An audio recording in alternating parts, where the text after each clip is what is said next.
Hey, Atlas crew. Today we're flipping the script. No poll, no long breakdown. Just a short, sharp story that raises a big question. A 10-year-old walks to town. No one's hurt, but his mom ends up in a legal nightmare.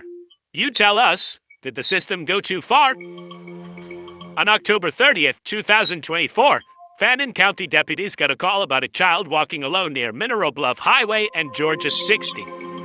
A witness spotted a young boy entering a Dollar General. When she asked if he was okay, he said yes. She asked if he needed help, he said no. His mom's name, Brittany Patterson, said she worked at the post office. Then, he ran off behind a nearby fire station. Deputies later found the 10-year-old, placed him in a patrol car, and contacted his mother. Brittany Patterson, former teacher, master's degree, lives on 16 acres with her kids and father. Her husband works out of state. When a female deputy called Brittany, she was surprised. I had no idea he was downtown, she said. My dad is there all the time, so there's always an adult in the home. And so off I went to go take my other son to his doctor's appointment. But she wasn't panicking. She explained that her son was mature, knew the roads, and had made the walk before. But the sheriff saw it differently. She warned her son could have been hit by a car, abducted. Anything could have happened. She drove the boy home and left him with his grandfather. Brittany scolded her son and assumed it was over. It wasn't. At 6:30 p.m., deputies returned to the Patterson home. Yes, ma'am.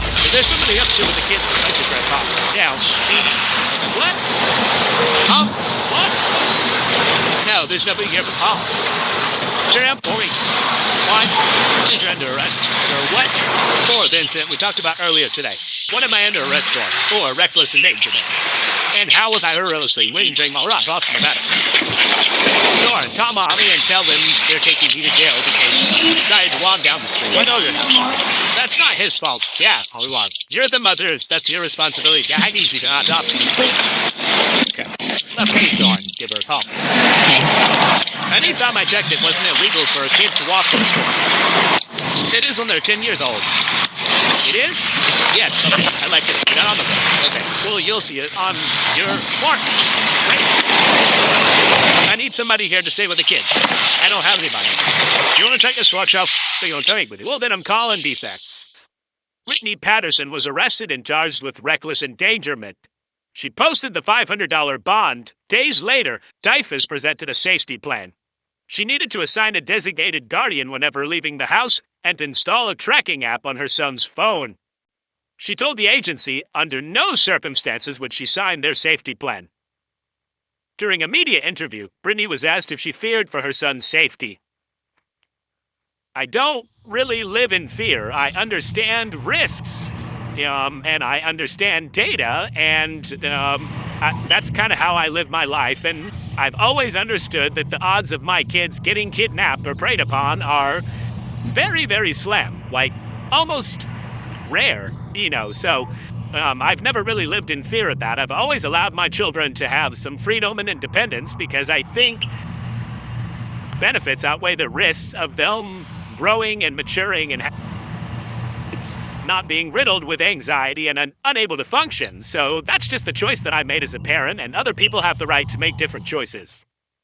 At the same interview, her attorney, David DeLugas, was also asked if law enforcement had any offers on the table to settle the matter. Yeah, let me be real clear about this. Nothing is on the table. There's a hint, a suggestion, that if Britt were to sign what they call a safety plan, and therefore it sounds like, oh my gosh, why wouldn't any parent sign a safety plan while nothing in it makes this child more safe? It also suggests he was unsafe in the first instance, which he wasn't. So it would be absurd for her to do so. It also sets her up that if she doesn't comply with it, incidentally, the terms. Oh, we want you to download a GPS app to your phone, your child's phone, while we watch. Well, how about all the other parents in the county? Maybe their kids don't have a device. And the ones who do, are they being required to download a GPS tracking device? What if the child forgets to charge his phone, forgets to take it with him, drops it along the way? Is she in violation, and now they're going to get her for, you violated the safety plan, like somebody violated the term of probation. So, there's nothing on the table. The court filing dated February 7th, 2025, says that after reviewing body camera footage, witness statements, and more, District Attorney Frank Wood's office decided to dismiss the charges against Patterson. However, as of now, Brittany still has an arrest record. What are your thoughts on this matter? Should a parent be arrested for trusting their 10-year-old to walk into town alone, especially if nothing went wrong? Did Brittany do anything wrong here, or do you think this is overreach on the part of law enforcement?